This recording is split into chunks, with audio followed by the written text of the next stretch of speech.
Hey, hey, hey, hey, hey. Good evening, good evening, good evening, good evening. Hi, hi, hi, hi, hi. Welcome, welcome, welcome. Good evening, everybody. Hope you guys are doing fantastically well. Are you doing fantastically well? Feel free to put some stuff in the chat box on your right-hand side or left-hand side. Let us know where you're from. Let us know how your week been so far. Hey Diamante, hey Louise, hey Stephanie, hey Inga, hey Christina, hey Michelle, hey Vicky. Hope you guys are having a great week so far in business. Now, today we're going to talk about your first year in network marketing. Now, I can appreciate that some of you have been in network marketing already more than 1 year, but I'm sure the advice I'll be sharing with you today and the tips I'll be sharing with you today, you will find as useful as if you were the first year in network marketing, because these ones are the timeless techniques and tips that will help virtually anybody. So just before we get started, if you guys could put in a chat box if you can hear me okay, and if you can see me, because I want to make sure. Fantastic, fantastic, fantastic. I can see Diamante already writing, so I'm sure you guys can hear me okay. Now, this training today is actually based on a book, and the book is called Your First Year in Network Marketing, and it's by Mark Yarnell and Reed Yarnell. It's a great, great, great book. I wish I actually came across this book when I was first year in network marketing. Actually, I came across it quite a few years later, but really, really good stuff. And I was just reading through it, and I marked a few bits and pieces off that I wanted to share with you guys today. So some sort of, like tips and ideas. So first thing, in first year network marketing, and I suppose today is both for you, but also for your brand new team members. So the stuff I'm going to be mentioning today, some of the stuff you'll be going, oh, this happened to me, I got, into this problem, etc. Or you might think of your new team member and go, oh, I need to warn them about this, or I need to tell them about this, etc. So the first thing is ignoring the rejection rocket. And basically, you want it or not, in this type of business, whether it's sales or recruiting, etc., you're bound to run into some rejection. Yes, some people will might look negatively at your business, etc. And really, the idea is that this business is not for everyone. So some will, some won't. So what next? Right? But explaining this is really, really important, because when a brand new person starts in business, because they're so excited, they think that everybody else will be so excited. And when they realize that that not everybody is so excited about this business, sometimes it sort of makes them feel bad or whatever. Also, it's important to explain to the person that it's about the numbers of people. You see, if somebody speaks to 3 people in a whole week, and all 3 of them say, hey, I'm not interested, it can be quite devastating. And the person goes, oh my gosh, everybody said they're not interested. But everybody, 3 people said that they're not interested, right? So the idea is, again, to increase the numbers, because the more people that the person talks to, the bigger the chance that they're going to get some yeses. So if the person speaks to 20 people in a week, guess what? Out of 20 people, it's almost impossible that everybody would say no. If everybody said no out of 20 people, they're probably saying something wrong, because usually if you do just a standard presentation out of 20 people, somebody will say yes. And then when that person says yes, it will counteract all the other people who said no. So it's really, really important to explain to a person that they will run into some rejection, but it's important for them to have the good numbers, because the more people they talk to, the less this rejection going to impact them, because they're going to get some yeses, they're going to get some people who join the business. And then you'll say, look, you're only doing this for those guys, who are actually joining your business. Don't worry about the ones who said no, etc. The second thing is quite big, and I actually got hurt from this big time. And the second thing is called the management trap. Now, those of you who listen to my trainings, you may have even heard me talking about the management trap. But what is the management trap? Well, the management trap refers to the illusion that a lot of people have in network marketing, that all I need to do is recruit a couple of people, and then I just need to support and help them build their teams, and eventually I'll make loads of money, etc., and I won't need to do anything, etc. So basically, once you recruited a couple of people who actually start building a team, the temptation is to stop recruiting new people. The temptation is just to help those people who are already in your business, run meetings for them, run trainings for them, run webinars for them, and not invite any new people into your business.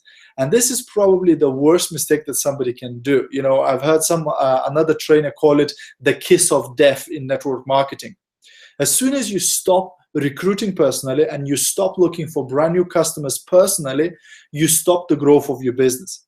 Because if you do that, your business will start declining. One of the reasons is obviously all the people that you invited, they're not all going to stay in your business. Some of them only join to use for themselves. Some of them will get distracted and go on to other things, etc. So if you stop recruiting, your existing team will start reducing. But also, this is a business of duplication, of copying.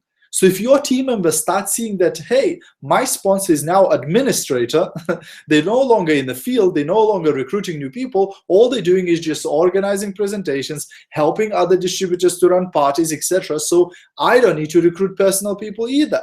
And then their people will think the same thing. And before you know it, your whole organization has grinded to a halt and everybody stopped recruiting personally because you have stopped recruiting personally.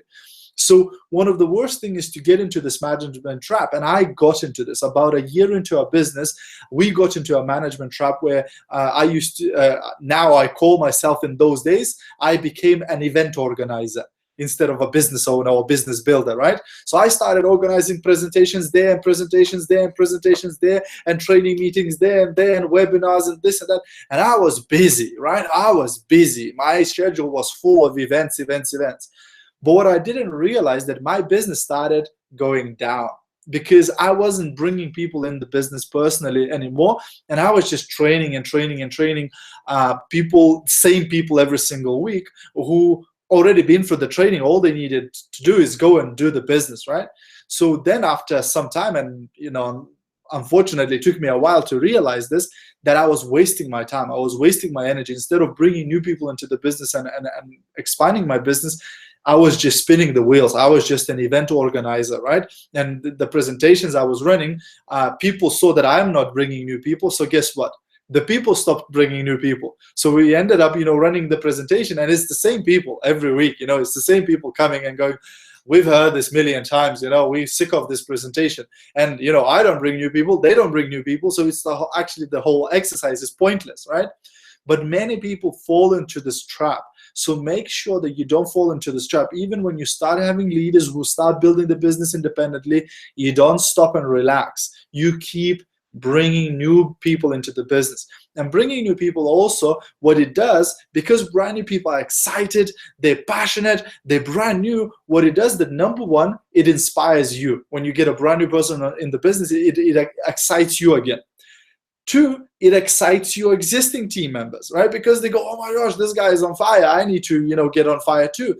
And number three, it just adds to your total business. So even if your team members are excited and they're running, you add somebody else on top of that, it just builds your business even more. So it's, you should be really, really careful of the management trap so that you or your team members don't fall into it. You might be one of those people who is just a machine. You keep recruiting, you're not stopping to build a business, but keep an eye on your leaders, because some of your leaders might fall into this trap where they recruit 3 or 5 or so people into the business, and then they stop recruiting new people. They're just sitting there waiting, for them to become pearls or whatever, right?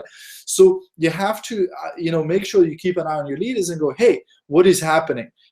Are you building your business? Don't stop recruiting personally. Don't stop bringing new people into the business, right? So it's really, really, really important to work on that. Let me just read the question. I can see something from Demantia. From my experience last month in my business event, 2 people, and I did like for 22 that way. Now next Sunday I got 20. Sure will be more than that. Yeah, absolutely. So it's important when you're running the event is to ask how many my people are on the seats. Don't start going, well, this leader was supposed to bring this people and this leader was supposed to bring. Whoever other people are bringing their people to your meeting, it makes no difference to your income.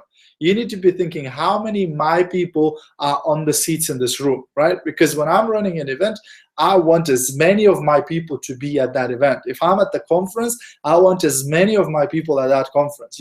I don't mind teaching everybody, but at the end of the day, I want my team to be at this event, because if I'm at the event and I'm teaching and I'm training and everybody in the audience are not from my team, then what the heck am I doing there? I should be recruiting people on the street and bringing them into the meeting, isn't it? So you always have to ask yourself that question, So that's also really, really important. The next thing is dodging the depression torpedo. Now, guess what? As in any business, in network marketing, you're going to have good days and you're going to have some bad days. So you have to prepare for that. You have to prepare that there are going to be ups and downs. And when you have an up, guess who you go to talk to? When you're excited, you're motivated, you're passionate, you're on fire, guess who you talk to? You talk to your team, right? So you go downline, right? You talk to your existing team members and you give them this passion, you influence them, you almost give them this bacteria of excitement, right? So they can get also fired up, etc. But if you are down, if you're depressed, if you had the worst day on earth, guess who you talk to? You go up. You go to your sponsors, you go to your team leaders, you go up to somebody who's more senior than you. You don't go down with the bad stuff, right? And it's really, really important to get this, because if you start spreading negative, pessimistic, and sort of bad feelings and bad stuff down into your team, then it's game over, right? Because they're going to do the same thing down, down, down. And then this way you can poison your entire organization. One of the things I always try to get away from is all the gossip and all the backbiting and all the whatever, right? Because I just go, well, that doesn't concern me. If somebody done something silly or whatever, it really doesn't interest me. I'm at the end of the day, yes, we all friends in this business. Yes, we all like a family, but I'm here to make money. Right? I'm not here to gossip and to backbiting, and talk behind people's backs, about this, that, and the other, right? Don't waste energy on that. Don't spend time on that. And again, some people are better at this, some people are worse. But the worst thing you can do is start spreading this poison within your organization. When you go, have you heard what this person done? Or have you heard how bad this thing is? Or something like that. You don't want to do that. If you have a challenge, if you have a problem, you go up. You go and speak to your sponsor. You go, hey, I've got this challenge, or I've got this problem. What would you advise I should do in this situation? How would you behave in this situation? And then you act accordingly, because your sponsors, hopefully they can take it, right? They've been in the business for a longer time than you. They have more experience, so they will have some advice for you, etc. And negative stuff and positive stuff, when you're excited, when you find out something great, something exciting, that's when you speak to your team members. That's when you go in your WhatsApp group and your Viber group and your Facebook group, and that's the stuff you want to spread, the good stuff, the positive stuff, so you can excite your whole organization. So it's really, really important not to forget, which way it works. The next thing is blocking the false expectation tank. Now, again, this works two ways. First, it works for you personally. Secondly, it works for your team. So first of all, for yourself, is your expectations on track? Are your expectations realistic? Now, I'm not talking that you should reduce your goals and now aim, to sell one product a month and you recruit one person a month. No. I want you to be ambitious. I want you to be courageous. I want you to be bold. I want you to go for it 100%. But what I mean, is it realistic?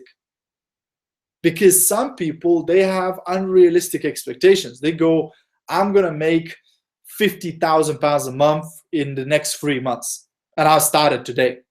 Now, is that, I don't know anybody who done that, right? It's two-way way out there, right? So you have your goals and your vision and your mission has to stretch you, but it still has to be achievable. It still has to be realistic where you can actually do it, right? And same way with your team members. When you recruit a brand new person, the best thing you can do for them is check the expectations and give them the real picture, right? So one of the easiest things to do is what I teach in the Essential Training is the 4-question close. Is saying to a person, well, if you were to do this business, part-time in addition to your job or your business or your studies, whatever they do, how much money would you have to be making in this business for it to be worth your while?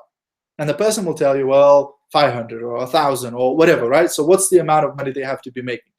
Then question number 2, you say, okay, so if you were to do that, how many hours a week could you commit to this business to develop that 500 pounds a month or 1,000 pounds a month? And they tell you how many hours. And then you go, great. And how many months would you be prepared to invest this many hours to develop that kind of income, right? So now you basically working with their brain and saying, hey, this is not going to be instant. It's going to take some time. And they say, okay, I would be prepared to work this many months.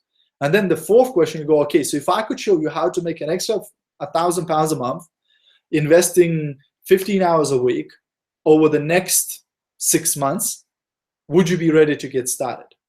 Right? So this is where we realize whether the expectations are realistic. Because if they go, I want to be making 5,000 pounds part-time, I'm prepared to invest 3 hours a week, and I want to be making that within the next 3 months, you know it's ain't going to happen.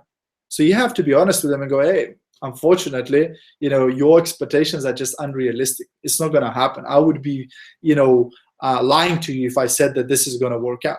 And guess what? Do you think they're going to respect you less or more if you set their expectations straight? If you tell them that they are not realistic, they're only going to respect you more for that. Because if you go, oh yeah, you'll make millions, just sign here and get this kid. Look, 3 months from now, they'll quit your business anyway, because they'll go, well, you said I'm going to make this money and I'm not, so you were not truthful with me, right?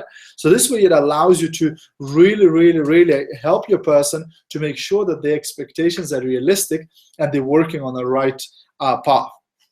Okay, the next thing is attacking the warm market, right? So again, some people who study network marketing, they go, I don't want to speak to my family and friends. I want to speak to strangers only, which is okay. They can do that. But it's really, really harder than starting with your friends and family. Because the reason why is because friends, family, work colleagues, basically people that you'll know already, they already do 3 things. They know you, they trust you, and they like you. Hopefully they like you, right? And with strangers, you don't have any one of those 3. So with strangers, you have to build those 3 up before you can present them the business. With your warm market, you already have those 3. So I actually have a few nice scripts even for you today that you can even use when you're talking, or even your team members. If you have a brand new person in business and they go, well, what do I say to my friends and family? How do I talk to them? So I have even few little scripts that you might find quite useful out of this book. So the first one goes like this. It goes, I've just gotten involved in a new business that had me so intrigued, and I had to call you. There are people making more money in a month than most people make in a year. But what got my attention was the lifestyle. They are working out of their homes and at their own pace and creating an ongoing residual income that is staggering to me. I don't know if this is real, but I can't stop thinking about it. When I saw the caliber of people coming into it, I thought of you and your wife, or you and your husband, right away. I can't think of 2 people I'd rather be doing business with.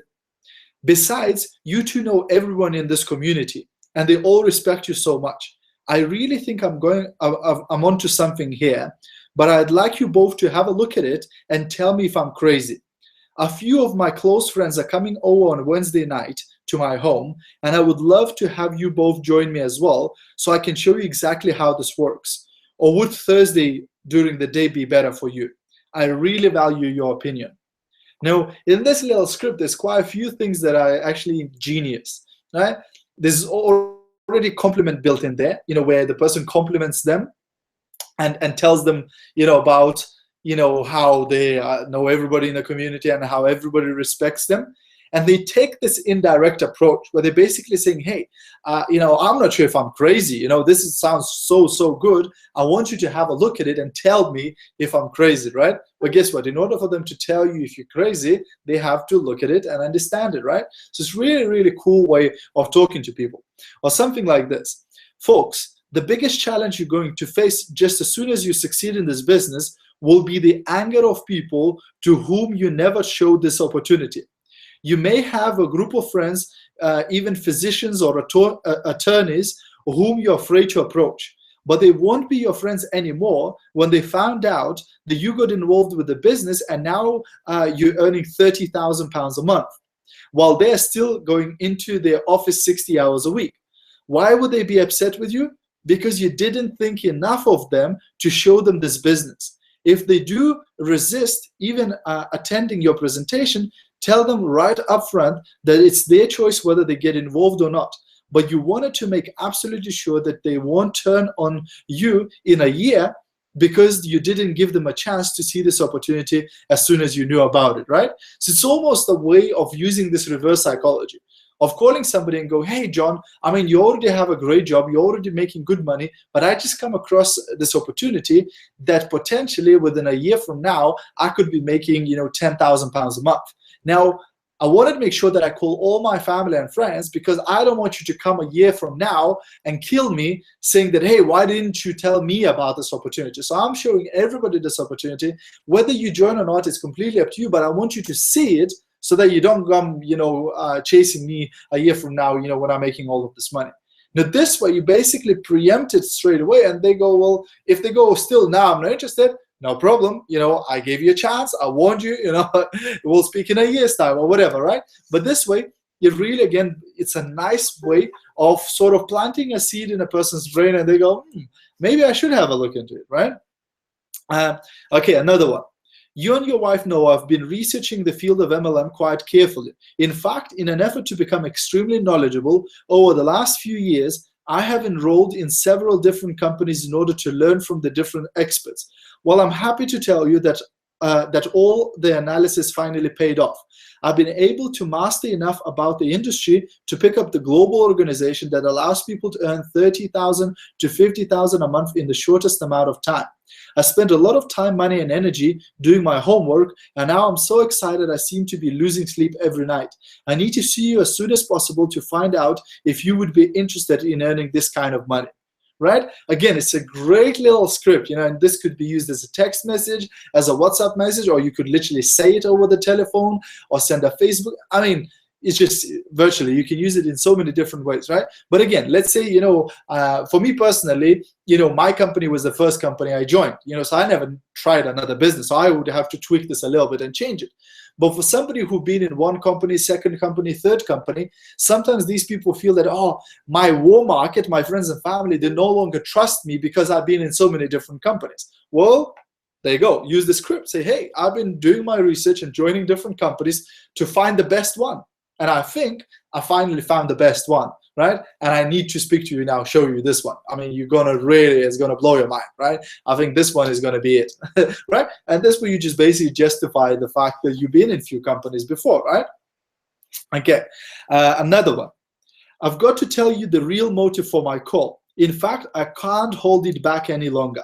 My wife and I are so excited about what we've blundered into. And we want to share it with you because, frankly, we can't think of anyone else would rather spend the rest of our lives in partnership with than you two.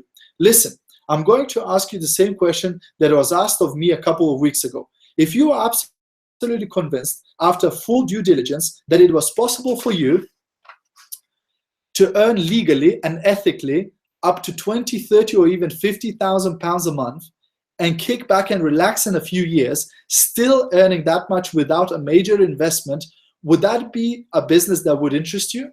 Right? I mean, who would say no to that? You have to be really crazy to say no to something like that, right? Or this one. What if I could show you a business that you could start off with about, well, actually, hey, it says more, it says about 500, but some businesses you can literally start with like £50, with a potential to pay you a CEO of a Fortune 500 company salary, and a company with whom you could partner that could take care of all the research and development, packaging, payroll, opening of foreign markets, and legal matters, basically taking care of everything for you. Would you like to know about this business? Right? Again, it's perfect pitch for MLM, right? What if you could get into a business that took care of all the premises, staff, shipping, market research, administration, accountancy, everything, right? Literally, when you're a team leader in network marketing, you don't have to have any of the stuff you would have to have in traditional business. The company takes care of all of that. They just transfer the money to you for whole of your team. How good is that? It's insane. Okay, so the next one I wanted to talk about is fending off the scatterbomb. And you see, a lot of people, when they first get started in business, they get into this what I call information junkies mentality, where they start jumping from one system to another system, etc. Because there's so many different systems, and all of them seem to be the best, etc. And they scatter their energy and they scatter their effort there, and they end up with actually no results whatsoever. One of the things you want to do when you first get started in business is really focus. You know, whatever system and structure your company is teaching you, or your sponsor is teaching you, or your team is teaching you, stick to that for at least 6 months or so before you can judge it. You know, because sometimes I get people who go, you know, it doesn't work. And I go, how many people have you spoken to? About 11 for sure. I go, what? You spoke to 11 people and you made a decision that the system doesn't work. Give me a break, right? But it's important to explain to a brand new person and to understand it yourself that you have to give time to a system, right? Don't just keep jumping from one to another, because it takes time for anything to work, you know. But if you keep changing your system, you're just confusing your team members, because it keeps changing. It's a new system every other week, right? You have to use some fundamentals, right? Like a business opportunity presentation, like a training, like a something, you know, some things that don't change. Because if you keep changing everything, then it's really difficult for your team to keep up, right? So achieving your goal is a process of getting accustomed to new and better reality, one in which you can actually see yourself. So keep focus on the end result while preserving your belief that it is possible, blocking negative influence, and not worrying about how it will come to pass. So again, if you're just getting started and you're thinking, oh my gosh, how is this, you know, diamond going to happen? Don't worry about diamond. At the moment, you need to worry about the 3%. And when you hit the 3%, then worry about 6%. And then when you hit the 6%, worry about the next level up. You know, don't worry about how am I going to do the triple diamond or whatever. That's light years from now, right? You need to focus on the next step. How do I get to the next step as soon as possible? You know, many network marketers are like man searching for keys in one night. So a neighbor sees a man spending hours laboriously searching for something in the grass. Finally, she goes to ask if she could help.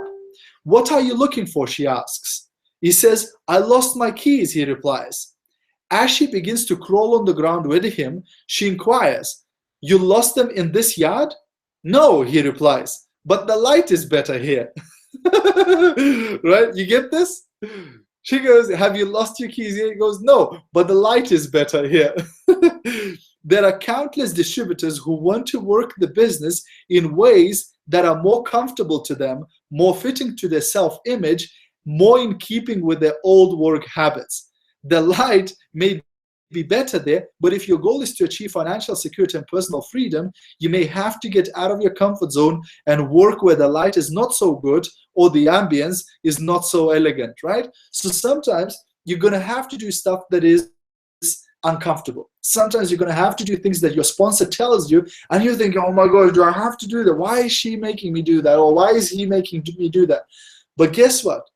The one person you can really trust in this business is a person who invited you into this business. Now, why would I say that? Well, because the person who invited you in this business, the more money you make, the more money they make. You get this? So there is no point whatsoever for your sponsor to tell you to do anything that will make you less successful or that will give you less results. Because it would be like chopping the tree, you know, the branch on which you sit. Your sponsor is the only person in this business that has 100% vested interest in your success. They would never advise you to do anything that would make you less money. Because they know if you make money, they make money. If you don't make money, they don't make money. So listen to them. Even if the stuff they're saying to you sounds like it's complete nonsense and you would never think of doing that, trust me, they're giving you good stuff. especially if they've been longer in business than you, they have tried stuff that doesn't work. And if they tell you don't do this because this doesn't work, take their word for it. Because if you don't, you're going to learn it the hard way. You're going to spend 3 months doing it, realize it doesn't work, then go back to your sponsor and go, you were right, it doesn't work. And I was there, I done that, I wanted to be right. And I realized that actually my sponsor was right. Now, the last thing I wanted to share with you guys today is eluding the meeting minds. You see, in our business, there's a lot of meetings. And one of the biggest mistakes you can do is get into a habit of hotel meetings. Now, once in a while, it's great to hire a bigger venue, get the whole team together and run a big meeting, etc., big event. That's great. But for day-to-day business opportunity presentations, I would advise a home meeting hands down over a hotel meeting. And there's very many reasons for that, but I'll mention a few. Number one is duplication. Now, what you need to realize that when you're running a hotel meeting, so let's say you hired a room at your local hotel, you invited, all of your team members to bring their guests over, and everybody comes and you run this fantastic presentation. Now, a brand new person is sitting in your audience and they're thinking, well, if I join this business, I'm going to have to hire hotel rooms, organize all of this, get all the people come to this meeting across the town to this hotel, prepare for this meeting. Then after everybody left, I have to pack everything up, etc. And in their head, they're thinking, I don't want to do that. So that destroys your duplication now, right? But if you're running a hotel, and plus it's money, they're thinking, can I afford to hire hotel rooms every other week, etc.? Sounds awfully expensive. But if you're running a meeting at home, the person who comes there and listens to the presentation, they're thinking, well, I have a home. I could invite a couple of friends to my house. That's not very difficult. It's not going to cost me anything. So it's very doable, isn't it? And that's why it's a lot more efficient and it's a lot more duplicatable. Number two is think of your high profile prospects. So I mentioned earlier on people like doctors or lawyers, etc. So imagine that you run a hotel meeting and you go to your friend, who's a doctor at your local hospital, right? And he's respected by the whole community, etc. And you go to him, hey, would you like to make some extra income? And as most people, he probably would think, yeah, I would like to make some extra income. And now you go, yeah, it's great. So come to my hotel meeting. There's going to be about 40 people there. We're going to run this business opportunity presentation. Now, this doctor is thinking, but how will it look? If I come to this hotel meeting and my patients are there, they're going to go, well, if my doctor, he needs extra income, what is happening with him? Is he struggling, right? And out of this ego thing, the person who's a high caliber person will not turn up to your meeting because they don't want other people to see them at this meeting. They don't want other people to see them that they need extra income, right? Or that they want to get out of being a doctor, or they want to get out of being a lawyer because they have no life. So you will achieve a lot more success if with these people you say, hey, let's meet up at my house, or let's meet up at your house over a cup of coffee, and I'll explain to you how this works. Now they feel in a private environment. Now they feel that it's confidential, that this, half the town is not going to know that they're now starting a part-time business, etc., because they're not quite sure yet if they're going to be interested, if they're going to join it, etc., right? So there's a lot of things, and these are just two things, but there's many, many things why home meeting is a lot better than a huge hotel meeting. Once in a while, yeah, absolutely. You have a training or a conference, have a bigger room, get 20, 30, 40 people over for a training. But for your day-to-day presentations, one-on-ones, etc., a lot better to use a cafe or a McDonald's or your home or whatever. Something that is very, very duplicatable, where the person sitting across you can think, I could do that. It's not difficult. I could do that. All right, guys. So I hope this is making sense to you. I hope you got value from this training. I hope these webinars are giving you value.